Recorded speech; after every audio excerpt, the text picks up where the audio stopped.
Cursed Hollow. Didn't get to see the nice intro. And Pixel Jets is going to have the first ban. Cursed Hollow, one of those maps that's pretty, you kind of prioritize your global, your, basically global power, people that can poke, people, maybe if you want to value somebody that can merc, so you can time your giants and your knights when the curses, when the attributes are going. Falstad, Dahaka, both very strong on this map to give you that global presence. Allows you to get that little bit of soak before you really need to join your team. Hey everybody. Oh man, I always forget to mute my own stream. Feels bad. Right now, showing the Lucio ban. One of the top healers in my opinion right now. I think he definitely can test with Malfurion, especially with this map has a lot of choke points where he's able to get his run, a wall run pretty easily. Decided to ban him out. Don't want to pick him, don't want to deal with him. That means they're probably going to be showing to look for the mouth first pick. And honestly, I feel like if Helix Esports was kind of expecting the mouth, they probably could have left Rag to go, and then you turn up my volume. Which volume? Nothing's changed. But yeah, so they could have let Rag go and hoping that they take Mouth and then they get Rag if they wanted it. But that is still a risk because then you are potentially giving them Rag, but then you get Mouth. So it's kind of, it's trade off on who you might value more. Right now, they're taking a while on the first decision. They might know that they're gonna take Mouth and then use the rest of their time to decide on the rest of their comp.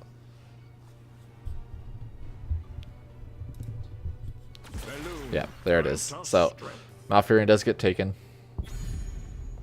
The next strong healer past Lucio.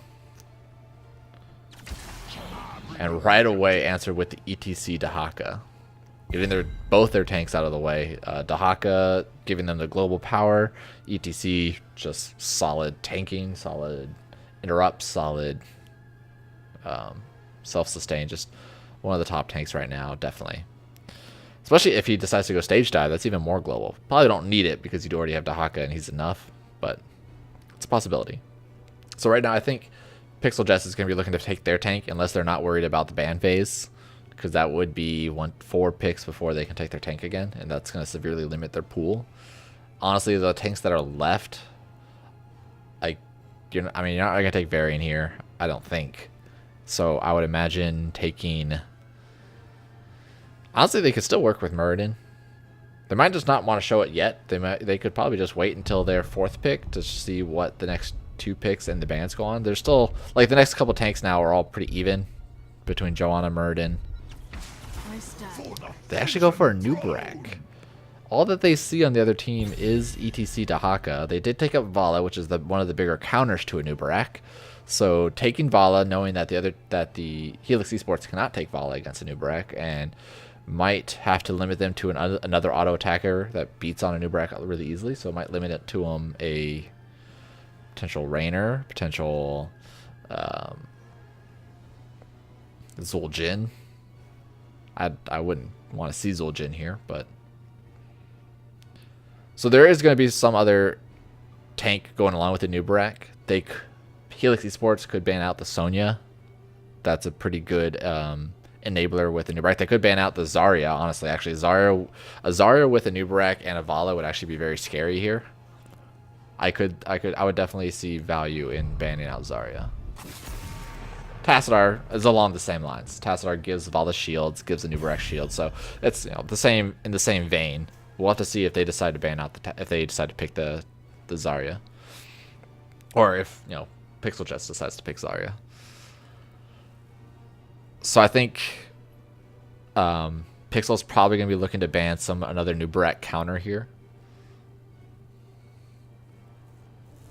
because he's pretty much he's like the only, not weak link, but he's the only one that has people that can deal with him. So if you get rid of those people that can deal with him, it's puts him in a better light. Mousing over the Ariel. They've already banned one healer, picked one healer. So they're trying to limit the hero pool of Helix Esports. Possibly they might have looked into the lobby. Okay, never mind. Negate what I just said because they ban out False Dad, getting rid of another global power. I think False Dad was probably the better pick there, probably the better ban there, because False Dad gives them a lot more presence than the Ariel would. So far, Ariel has plenty of targets to gain hope generation off of. There's not really any reason for cleanse yet, and so Ariel is not really too scary for him. But False Dad definitely is. It's scarier than Ariel, and that's kind of what you have to take into account when you're doing these bans. Now, I'm not quite sure what other hero that Helix Esports is going to want to go into. The Nubrak ban is actually, the more I'm looking at it, the Nubrak pick, the more I'm looking at it, the more I actually like it. Because the amount of dive that he's given is... he can get past ETC, he can interrupt ETC for the Moshpit, which is very important. And they pick up Li Ming. Oh, that feels so bad. Li Ming into a Nubrak is, if you've never played a Li Ming into a Nubrak, it is probably the most frustrating thing in the game.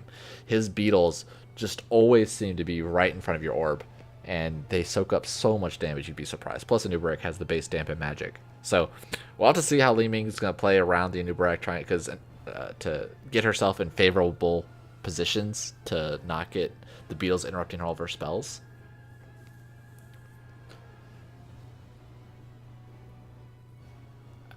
And they picked up Rhaegar, obviously, because he's probably going to be the next best healer.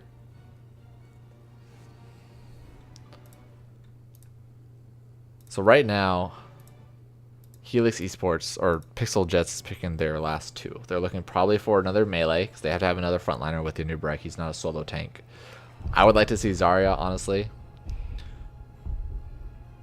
They have Expulsion Zone. Expulsion Zone is very strong on this map with the different choke points around the tributes. They pick up Muradin Raynor, another auto attacker.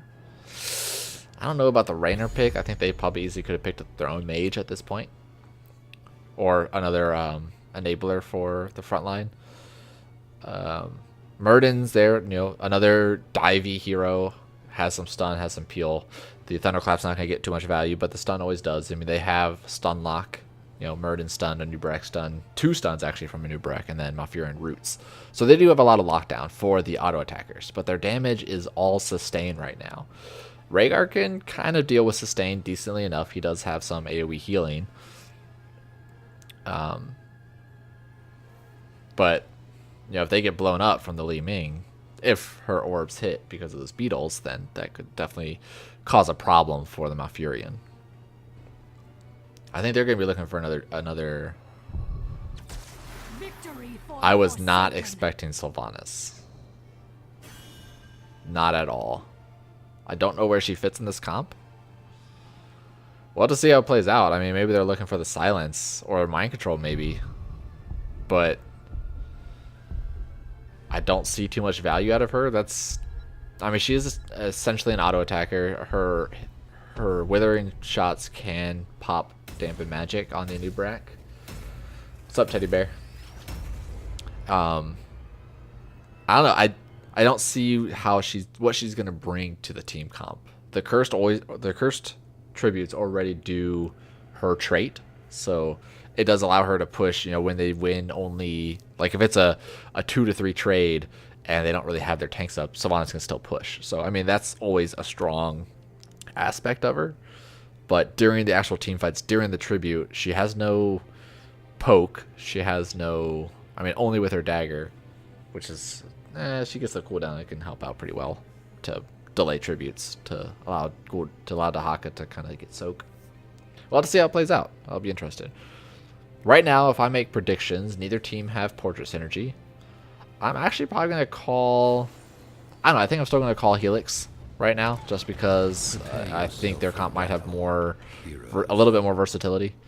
But either way, Division 2 game, we got Pixel Jets on the left, we got Matrixter on the Vala, X-Zoct on the Anubrak, Twist X on the Malfurion, Ek on the Muradin, and Myriri on the Raynor. On the right side, Helix Esports, Reaper on the Sylvanas, Deep Strike on the ETC, J-Rad on the Rhaegar, Ganjagoon on the Dahaka, and Sakin on the Li Ming. Oop, I did that thing again. I'm supposed to be... There's the button. So, they immediately have the split for Pixel Jets, making sure that they can counter anywhere Sylvanas might be. I mean, Helix Esports showing all 5 in the mid right now, just waiting until the minions spawn. Dahaka's just going to go ahead and use his burrow. A lot of times you want to have Dahaka wait and get this first minion wave because he has such good wave clear. Get the first minion wave and then immediately burrow because look how much time he's had. He could have easily have killed this. Look how fast it died. That's a free minion wave for Dahaka, which gives him more essence. And the more you have your essence, the more you can poke it, stay alive against somebody else. And this Rainer's just going to constantly poke Dahaka. We're actually going to see the Li Ming lane against the Muradin. I'll be interested to see if a Nubrak trades with Muradin just because of the beetles. But so far, we're not seeing anything too outrageous. Sylvanas is just going to poke while pushing the lane. A Nubrak burrows in. The ETC probably could have pushed onto him. I mean, they're not too scared of volley yet. A Nubrak's not too scary yet. But they also have no damage, so I can see the reason why they wouldn't want to poke into it. And Dahaka is actually having a really bad time. So he should have his burrow up, so he can just hearth right now and burrow back before this minion waves dies, and that's one of the powers of Dahaka. He's a really strong laner in that sense. I'll have to keep paying attention to Dahaka's health. ATC slides in there, immediately gets rooted. Dahaka's just constantly getting poked out. Like, you need to be backing and burrow back. Like, you have time. You have another 40 seconds at least until the next tribute, which means you'll have time for your burrow to come back up. But the longer you wait, the longer that you're not going to be able to use your burrow to get back to the team fight. So, he's just going to go ahead and decide to take some damage and take some tower shots. Ooh, he might die here, though. Ooh, pulling into the tower. Is that going to be the kill? He was baiting it all along. He was baiting it all along. So he just really wanted to give him a false sense of security there. And that's going to give him enough essence to stay in the lane. I like this timing. So if for anybody that don't know, if you have on this Cursed Hollow, the first tribute spawns anywhere between 2:15 and 2:45.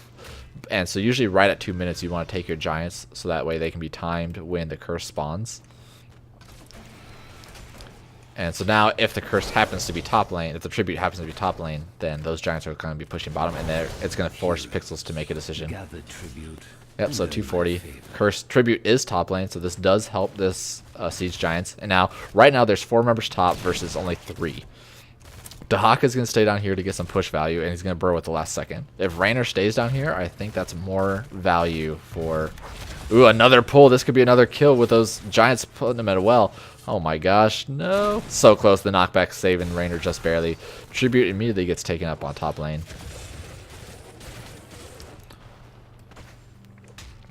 So far, nothing extraordinary out of talents. We actually see dominance from Li Ming because of the Nubrak. I'm sure he wants to play safe.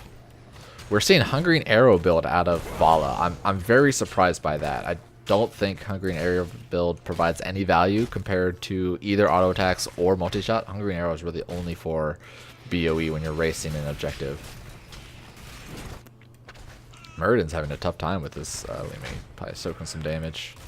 Actually, Doc is actually forcing both of them with almost 2 kills on Raynor. They're getting pretty scared, looking for might get a gank here. Oh, but Vala does sniff it out. Missed the ETC slide, so Doc is probably not going to follow up with his tongue. He gets knocked away anyways. Leaving Rhaegar. Rhaegar is actually a really great laner because of his, especially with he has the double lightning shield. You just put it on the totem like that, put it on yourself, and you can clear the minion wave pretty easily.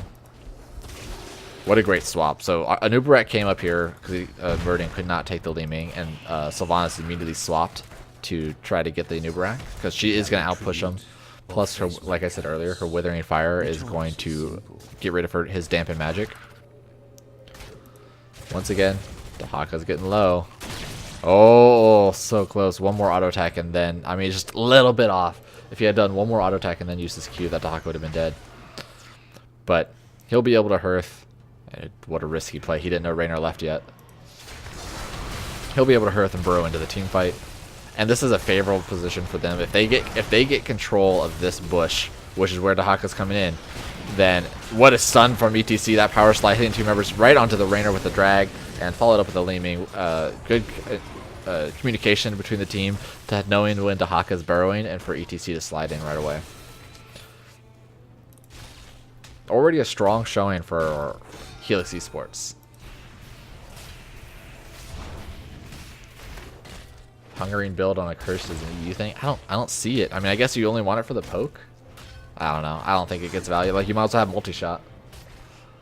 But I like Helix's use of the Merc waves. I mean, they can easily... Rhaegar can come down here and just take the bottom giants as well and do the same thing. So the first 2 tributes were top. They were, what, spawned here and here. So that's the mid and the right. So that means the next tribute is guaranteed to spawn right here. And if they pay attention to this, that's something that they can, you know, use in their favor. Maybe have Dahaka go top lane instead of this rotation. But I mean, they're already not doing it. But that's something where they're going to want to be more close to this lane, knowing that's right here. Bad timing on the Knights. They still might try to do it.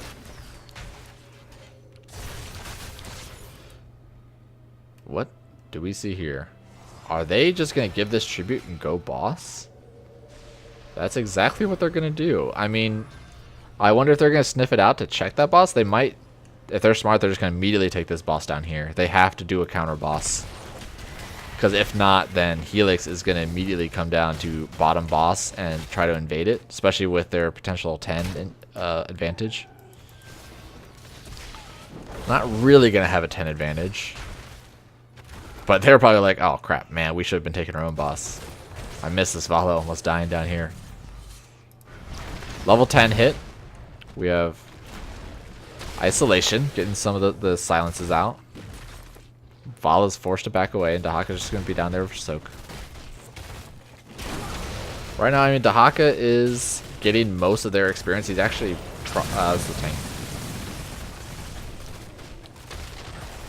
There it is. So there, Dahaka is getting about twice the experience of everybody else. So he is there for their soak potential. Boss gets killed pretty quickly. Only gives them a level lead just for getting those front towers. And Dahaka, with the pushing on Vala, is able to get the bottom towers as well. Uh-oh, a new Barak. You use your burrow. There it is. And he should run away to safety. Good rotation from Helix Esports, putting them on their back foot constantly. Shall we see who gathers? And here's the next tribute. A good, favorable position for Helix. Actually, it's not that favorable because it takes it hard to get the well. Looking for a little bit of poke, slow him down. Rainer's a little slower to get there, but he's going to get there perfectly in time. We got the constant poke from the Leeming and the Sylvanas. That burrow coming in from behind him, wants to get nice interrupt. Silence hitting 3 members. ETC is going to be looking for the mosh pit. Dahaka's coming in, only hits the Anubarak and gets the Ancestral as well. But Sylvanas is so close to dying, and Anubarak is going to kill him off. So a little bit mistimed on some of the ultimates. Dahaka's going to die next. The Rainer in the backline is just poking away at them. If he's able to get free reign to just consistently get auto attacks, and I'm assuming that's probably why the Dahaka came to this bush to try to get into a flank position. Potentially, if they were to time it again with ETC Power Slide and Dahaka Tongue.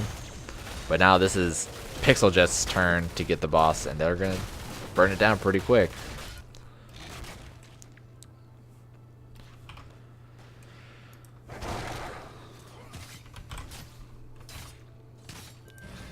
They're looking for a little bit of invade. Might get caught out here with the auto attacks. He does have power slide, but the root's gonna keep him in place for a little bit. The 2 stuns, Murden stun next to it, interrupt the power slide. Now he has no escape. What a combination of abilities there. Like the Murden holding the stun until after the Anubarak stun, interrupting the power slide was perfect. Granted, Sylvanas did get a free fort, which is good value, using some use of their trait. But now this boss is they're gonna have to pay attention to this boss. They have to respond to it. It's only Rhaegar right now. He's backing away, not seeing the rest of the team. Not seeing the rest of Pixel Jets. Ooh, bad. Favorable position for Pixel Jets, having the boss bottom lane and the tribute now top.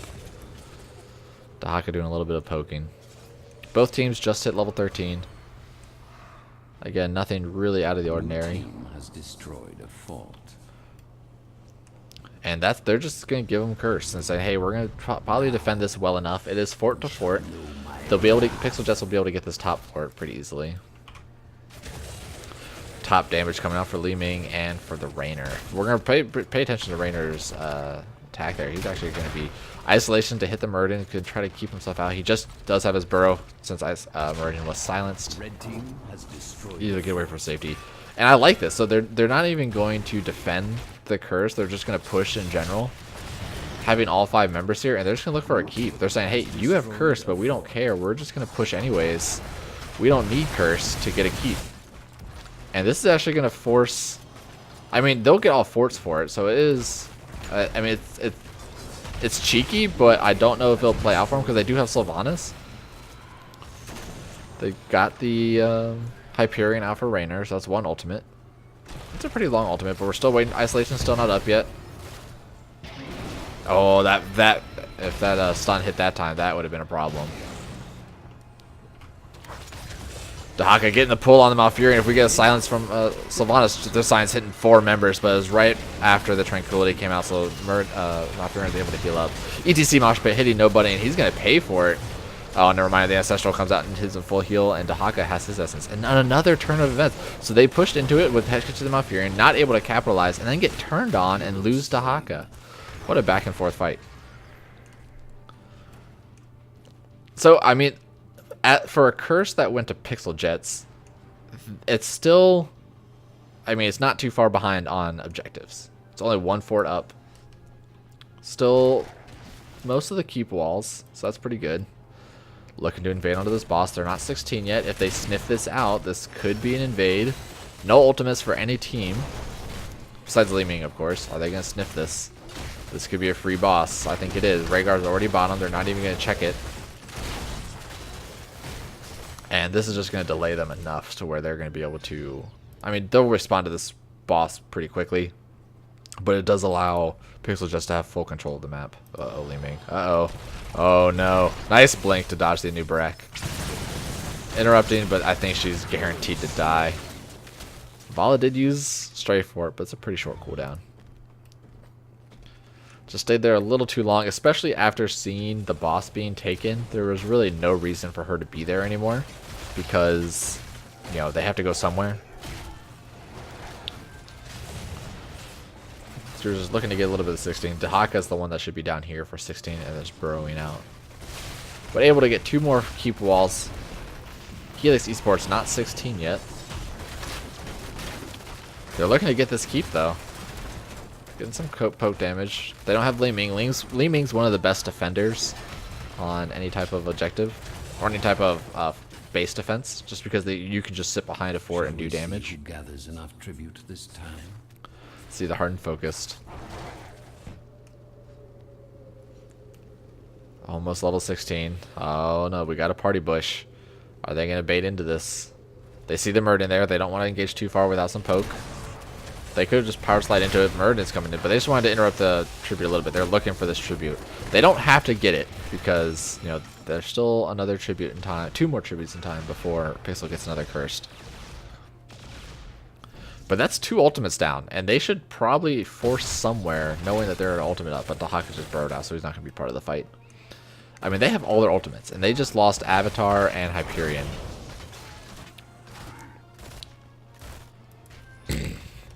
Oh, if they be aggressive. No, they're just going to play safe, trying to catch up on experience there. I mean, the experience at this point is the same. They're just waiting to fight before the next tribute.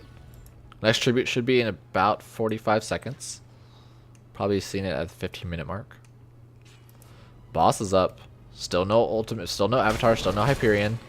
But once again, I think they're probably just going to get this for free. I don't think they're even going to scout this out at all. They are coming down to poke it. No, they're being too passive. They're wasting too much time. And that's another free boss. Good call there. I mean, Helix Esports was playing passive enough where...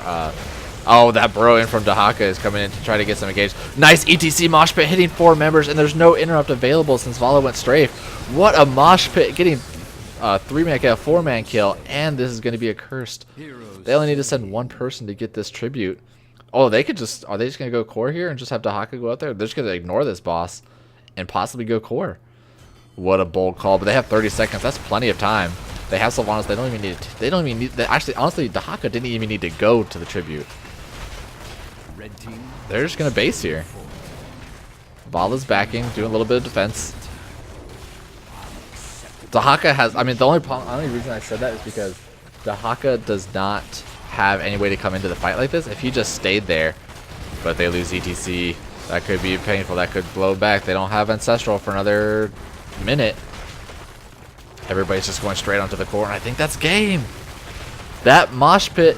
Oh, man, that mosh pit brought them back into it. That, I mean, what a sick mosh pit hitting 4 members. Dahaka brewing into that bush right in the middle of all 4 of them, hitting an isolation on, I think, the Malfurion, which is the prime target, and then getting that mosh pit on 4 people. That was such a good call, honestly. That was ridiculous. Like, it was... That takes a lot of...